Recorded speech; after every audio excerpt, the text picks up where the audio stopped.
It is 9:30-ish, and we're going to start KCIM Sports Rewind here because I cannot seem to time out an hour today. I just think you're excited to get our special guest on today. Math is hard for me, you know? That's why we needed to bring in our PE teacher. Yes. Our resident PE teacher. Before the half hour is over, I want to see Blankman doing 20 push-ups. Oh, there's no way. I would love to see that. There's no way. How many can you get through? Don't hold me to it, but maybe 10. I mean, with good form or with just good form one. So we have got a special guest here in the studio with us this morning, Bill Badley, former Carroll High School PE teacher, and you know what, Bill? I got to tell you, your name came up in one of my podcasts, Must Know People, with Eric Noggle. I heard that. I was talking with Eric, and he was like, yeah, man, I wanted to grow up, and I wanted to be, a PE teacher doing all this stuff. He goes, I got to college, and they told me, forget about it. Don't even bother. And he's like, why? He says, PE teachers never leave. They love their jobs. They love their lives. There's a lot of truth to that. Yeah. So you spent 40-some years at Carroll, like 40-ish, 42, 43? When you're having fun, you don't really count. Mm-hmm. And that was the case. It's just what Eric, alluded to.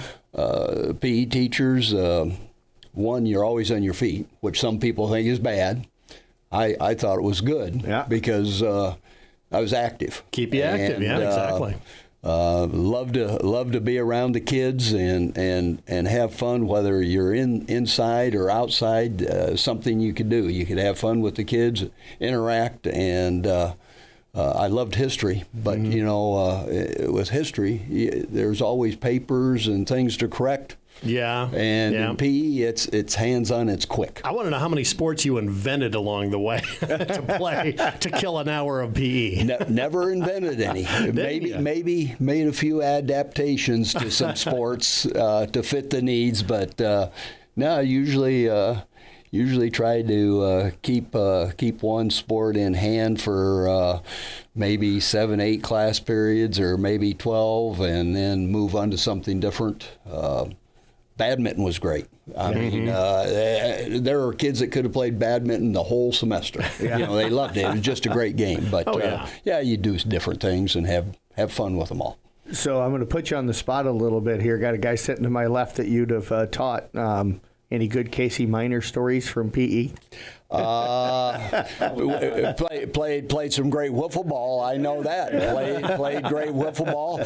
He did not get a home run into the balcony. Okay. Noggle is one of 4 people that hit a home run into the balcony. Okay. It's tough to do because it always hit the basket or the rafter before. You had to have a line drive. Yeah. And Noggle and Ostrich and Landon and Steven Driesman were the only ones that could hit a line drive into the balcony. But Miners, I'd take him all over because he was he was one of the kids that he loved whatever we did. He enjoyed it, and even if he didn't, I couldn't tell because he was a competitor, you know, and effort was always there, along with a sense of humor, and I might even have to tease him about striking out a few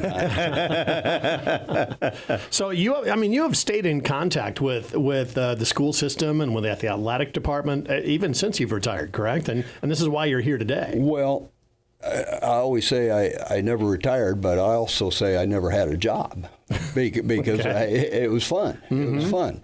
But this is my 4th year out of teaching, but I kept all my coaching. I coached junior high football, junior high basketball, and high school track. So I still get out to the school probably 2 or 3 times a week. Just for some reason, and see the kids and look forward to the sports season and coaching and having fun and like I say, if there weren't any sports, I'm not sure what people would do. Yeah, entertainment, man. Yeah. So, I mean, one thing you know about more than anybody is all of the athletes that have come through Carroll High, and that's the reason you're putting on a Celebrity Tiger Shootout. It's coming up Friday night at Carroll High. Explain what the shootout is and who's going to be taking part this year? Okay. Last year was the first year we did it. And we had Kim Beckman, now Kim Renning, shoot out against Kyle Christensen, 2 former Tigers that played a lot of great basketball, and they were multi-sport athletes at Carroll High. This year changed the format just because just a little change, but it's worked out good. We have 2 teams. We have Team Onken versus Team Stribe. And each team they can mix and match. If one person wants to take all the free throws, they can. If they want to mix it up, anyway, each team will get 6 free throws, and each free throw made is worth $25. Each team will have 6 3-pointers. $50 for each 3-pointer made. And then each player will get 1 shot from the center circle, and each one made is worth $100. United Bank of Iowa sponsored it last year, and they were happy to jump on board and sponsor it this year. So the grand total will be calculated, and that will be turned over to the Carroll High School Foundation. All right, so that once again supports a lot of the academics at the Carroll schools. Well, the foundation, I hope I get this all correct. The foundation provides opportunities, funding to the school for activities or for purchases that state funding does not cover. Yeah, things like field trips, stuff like that. Yeah. Right. So the foundation helps out when needed, and there's always a need for that kind of funding.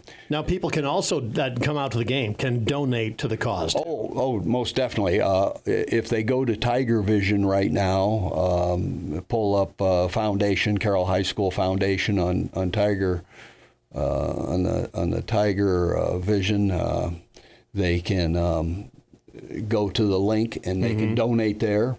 They can also mail in a donation or a pledge to the foundation. We'll have a table set up that night, and people can donate. Last year they donated as they came through the door, and it all works out good. Should mention Team Onken is made up of Lindsay Onken, or now Lindsay Anderson. She was a 2005 graduate. Her sister Katie Onken, or Katie Cruz, 2001 graduate. And then Ashley Onken, recent 2020 graduate, and she was when she played, she was always a 3-point threat. She'd let it fly and she hit it. And not a lot of people know this, but she went on to Iowa State and played a lot of intramural basketball over there. And every year, the 4 colleges in the state, Iowa State, Northern Iowa, and Drake, have a 3-point shootout. She won it. Did she? Yeah, she won it when she was in college there. Well, and of course, you got the Stribes. You got Nolan, and you got Sarah. Team Stribe. Nolan is a 97 grad, and Sarah is 98. And Sarah played on 2 state championship teams here, 97 and 98. Remember those well? Yeah, and they're really excited to get back, because they said, we've been back to see our family, but we have not been back to see a game. Right. And so they're really looking forward to getting back, seeing the game, and then after the game, the players, former players, they'll hang around out front and get a chance to visit with and see people that haven't seen them for a while. So if anybody, any further, former Tiger wants to be involved in this in the future, it sounds like you guys probably going to make this a tradition. Do they get a hold of you? Who do they get a hold of to maybe get their name and their family into the hat to be shooters in the future? This is our second year, and I hope to. Got a lot of families you can go through, right? Hope to. Well, I've got a list, Jeff. Yeah. I've got a list of names. So we try to patch things together. The big thing is they're not all like you. If I ask you to go out and shoot free throws, mid-court shots, you'll do it. Well, right.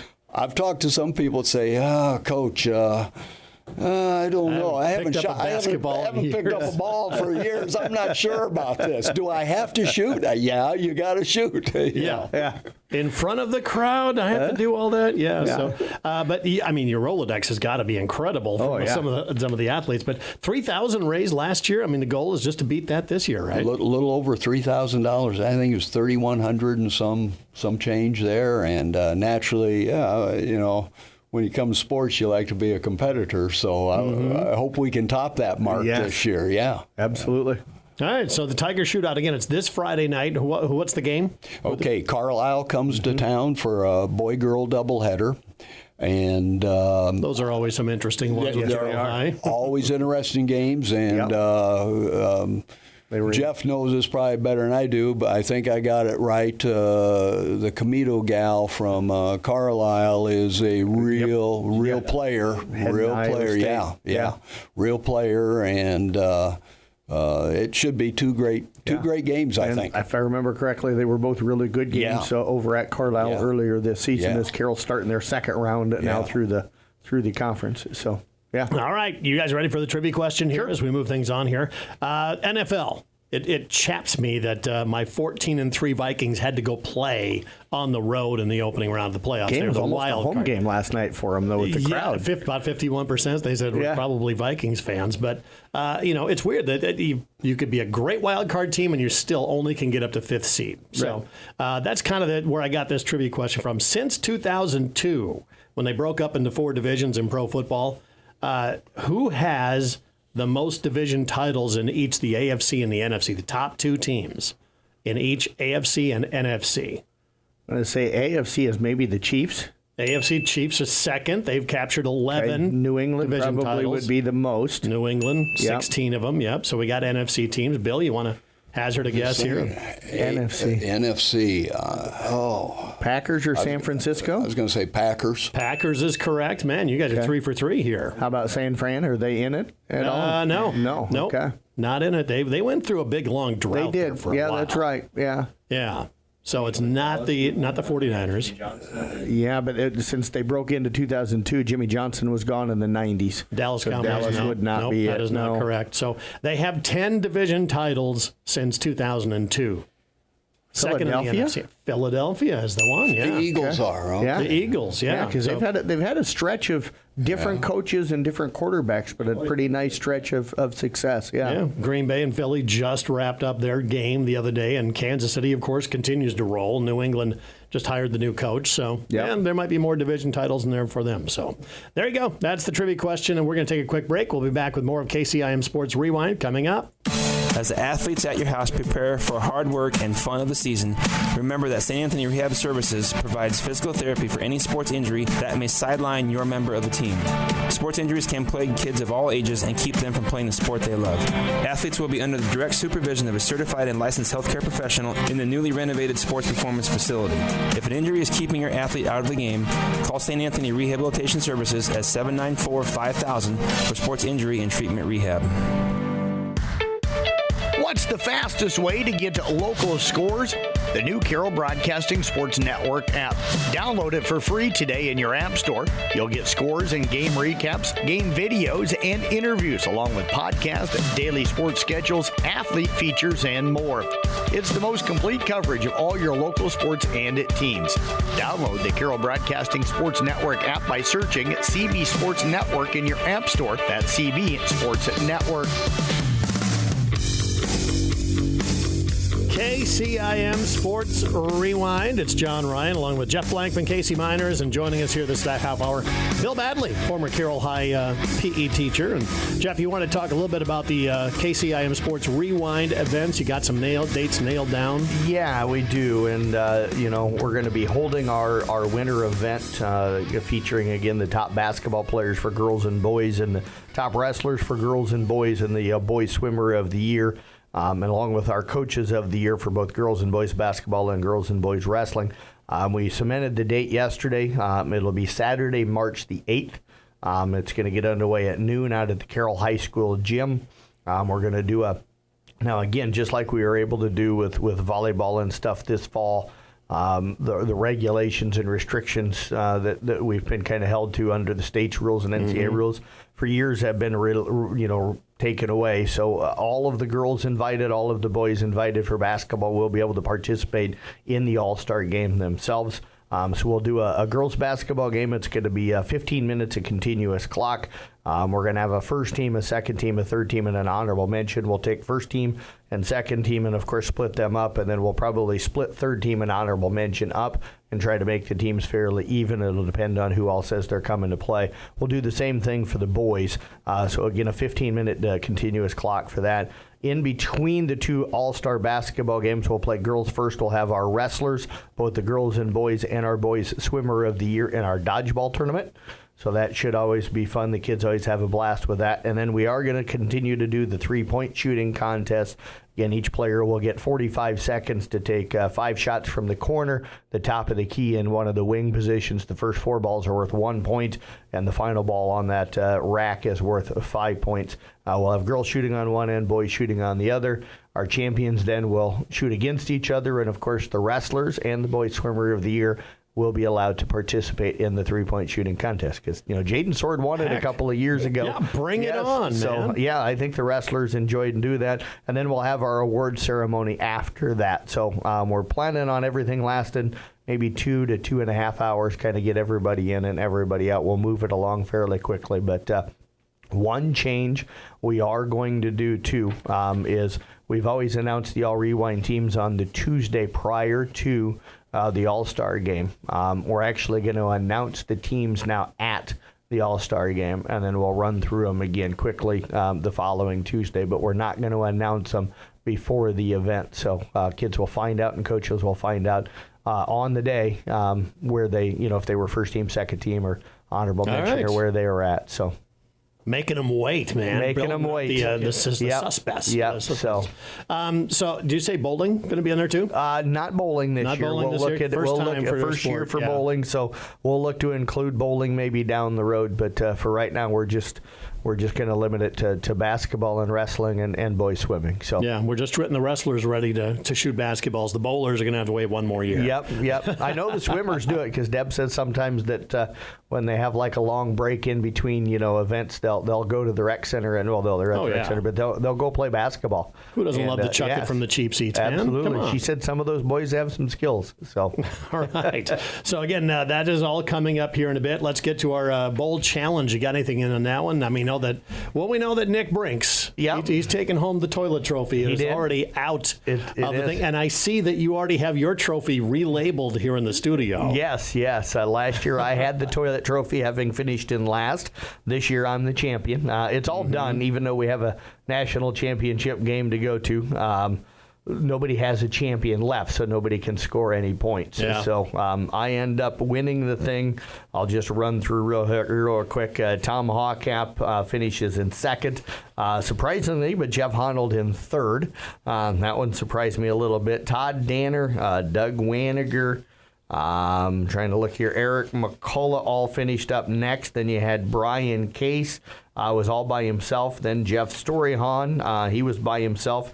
KC, Craig Rowetter, Sean Burks, Austin Stolk all tied with 90 points. Then Jim Molitor, John, Chris Moore, Jerry Fleshner all finished with 85. Corey McCarver with 80, and then Nick Brinks really bringing up the bottom. Wheels came off for Nick real early in this contest. Yeah, he was horrible when it came to the playoff games. So, but yeah, he finished up with 70 points. So I'll give him a little bit. He was really good about coming in and grabbing the trophy Saturday night and get the picture taken and everything. So yeah. And I said, man, way to go, Nick. I knew you had it in you to get that toilet trophy. Yes, I'm glad he took it off my hands. All right, so championship game is coming up. Notre Dame, Ohio State. Casey, we're going to start with you. Give us your opinion of what's going to happen in the college football championship game. This is probably the one thing I really don't care who wins the game. I don't. You can watch and just enjoy the game. Yeah, I'm just going to watch and enjoy the game. I like to see Ohio State win because of the Big Ten, but at the same time, I'm not a big Ohio State guy.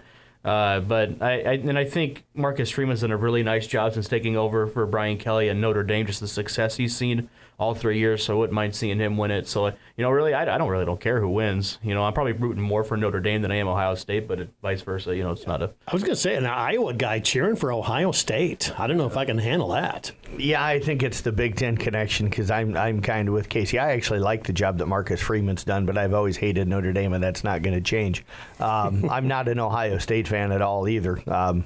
Yeah, but, I guess you always heard the SEC chant. It would be nice to hear a Big Ten or a BIG or however they want to do it chant. So, but I think the cool thing is you look back at last year's national championship game, you had Michigan against Washington, 2 northern teams. This year you got Ohio State against Notre Dame, 2 northern teams, SEC, you better wake up because you're falling behind, baby. Well, go north. Go north. With the expansion and all of that, and everybody, the NIL has really kind of evened a lot of that out. So, Bill, break it down for us here. Notre Dame, Ohio State, what do you see? Well, Jeff said go north. He's talking north and a little west of us. He's thinking Nebraska. So, anyway.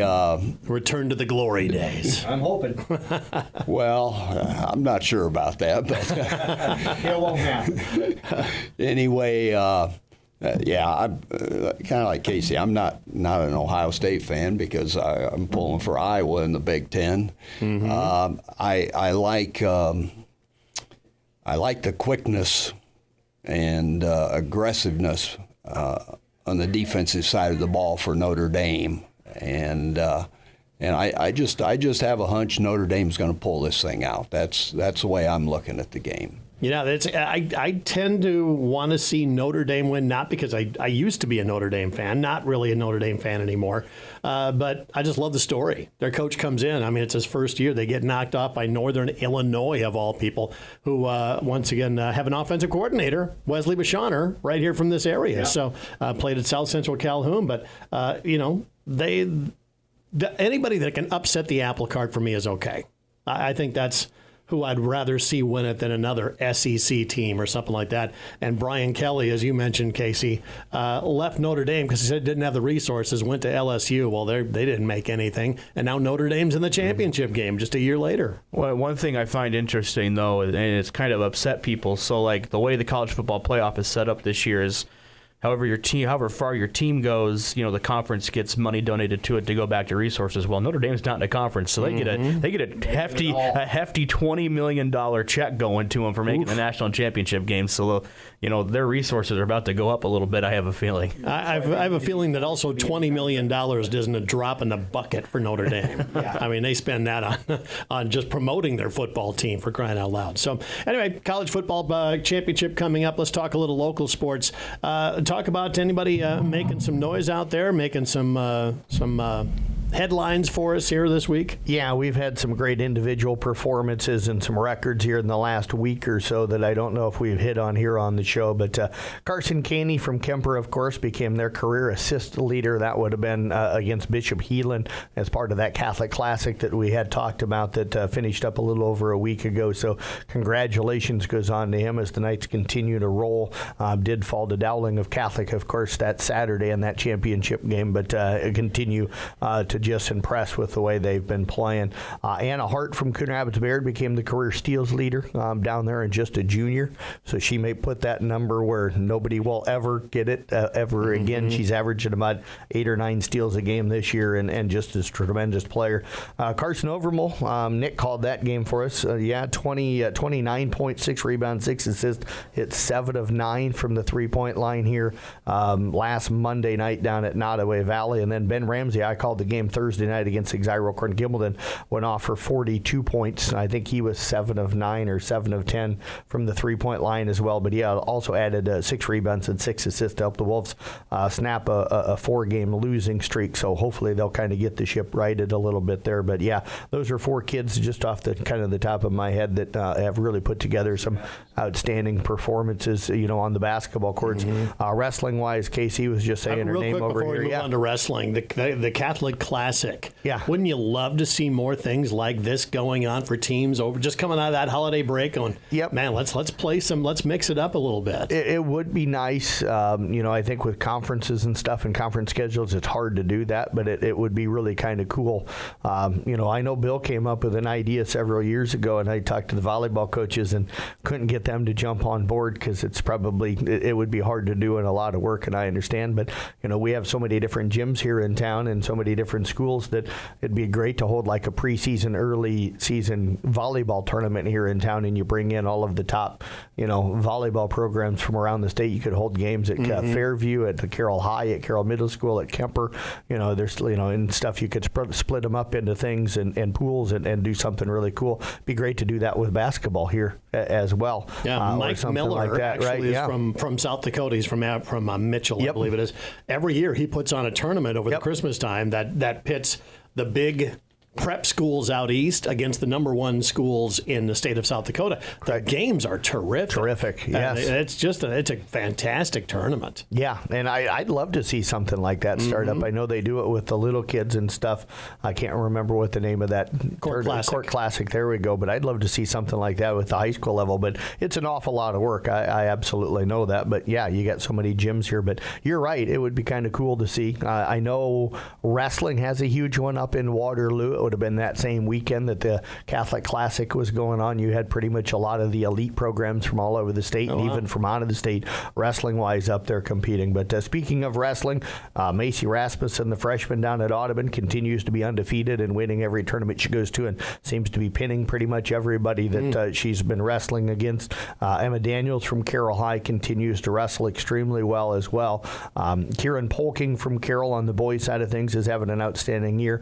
Carson Webker, another freshman up at South Central Calhoun, undefeated on the season right now. Yeah, kind of quietly. We haven't hardly even mentioned him this year, but he's undefeated on the season. And Johnny Cortez down at Coon Rapids Bayard putting together a really, really solid year, and stuff as well. So we've got some really strong wrestlers in the area, and kind of looking forward to seeing how the last couple of weeks of the regular season begins to wind down. Yeah, the last 2 weeks of January are critical, especially for the wrestlers, because you sent out the dates for postseason, and yeah, I tell you what, girls state wrestling is going to be here before you know it. Yeah, February the 3rd through the 6th or something, if the dates jump off my head right. Just a couple weeks away. Yeah, so you got state qualifying coming up here at the end of the month, and boys wrestling will be right behind that, and then before you know it, we'll be into the state basketball tournaments. I said the other day we're down to 45 days after today before March 1st.